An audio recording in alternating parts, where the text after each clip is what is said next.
ಸುಮ್ಮನೆ ಏನೇನೋ ಸ್ಪೆಕ್ಯುಲೇಷನ್ಸ್ ಎಲ್ಲ ಮಾಡಕ್ ಹೋಗ್ಬೇಡಿ. ನಾನು ಮೊನ್ನೆ ತಾನೇ ಅವ್ರನ್ನ ದೆಹಲಿಯಲ್ಲಿ ಭೇಟಿ ಮಾಡಿ ಬಂದಿದ್ದೀನಿ.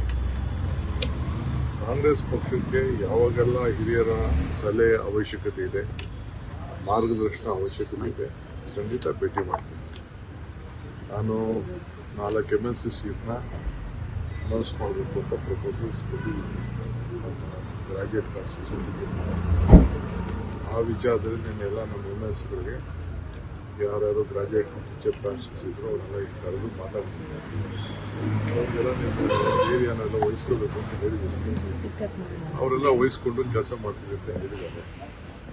ಮಂತ್ರಿಗಳಿಗೂ ಎಲ್ಲ ಜವಾಬ್ದಾರಿ ಮೆಂಬರ್ಶಿಪ್ ಎನ್ರೋಲ್ ಮಾಡೋಕ್ಕೆ ಕೊಡಬೇಕಾಗಿದೆ. ಅವ್ರಿಗೆ ನಮ್ಮ ಪಕ್ಷದಲ್ಲಿ ಲೋಕಲ್ ಬಾಡಿ ಗ್ರಾಜ್ಯುಯೇಟ್ ಕಾನ್ಸ್ಟಿಟ್ಯೂನ್ಸಿ ಎಲ್ಲ ಬರ್ತಾ ಇದೆ.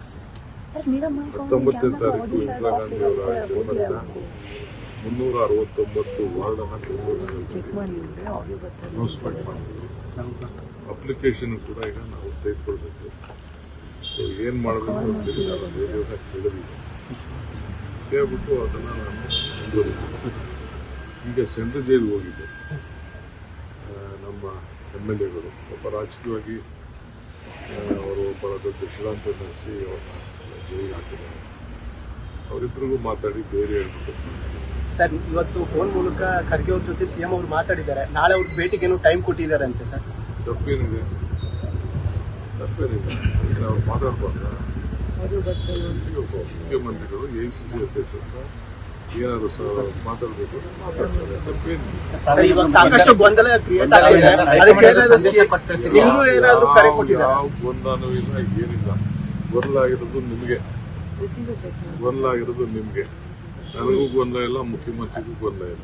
ಮುಖ್ಯಮಂತ್ರಿ ಏನ್ ಹೇಳಿದ್ದಾರೆ ಅದಕ್ಕೆ ನಾವೆಲ್ಲ ಬದ್ಧ ಅಂತ ಹೇಳಿದ್ದೀವಿ. AICC ಅವ್ರು ಏನ್ ಹೇಳ್ತಾರೆ ಅದಕ್ಕೆ ನಾವೆಲ್ಲ ಬದ್ಧ ಅಂತ ಹೇಳಿದ್ದೀವಿ ಅಷ್ಟೇ. ಏನ್ ಗೊಂದಲ? ನುಡಿದಂತೆ CM ಅವರು ನಡ್ಕೊಳ್ತಿದಾರ ಅಂತ ಸರ್. ಅವ್ರು ಏನೇನ್ ಬೇಕು ಎಲ್ಲ ಅವರೇ ಹೇಳಿದಾರಲ್ರಿ. ನಾವು ಯಾರಿಗೂ ಅವ್ರಿಗೆ ಅವರ ಅಥಾರಿಟಿನ ನಾವು ಕ್ವಶನ್ ಮಾಡಿಲ್ಲ. ನಾವು ಯಾವತ್ತೂ ಕ್ವಶನ್ ಮಾಡಿಲ್ಲ. ನೀವು ರೀಶಫಲ್ ಮಾಡಿ ಅಂತ ನಾವು ಯಾವತ್ತೂ ಹೇಳಿಲ್ಲ. ಡಿಫೈನ್ ಮಾಡ್ತೀವಿ ಅಂತ ಅವ್ರಿಗಿರೋಂಥ ಅಥಾರಿಟಿ ಹೇಳಿದ್ದಾರೆ.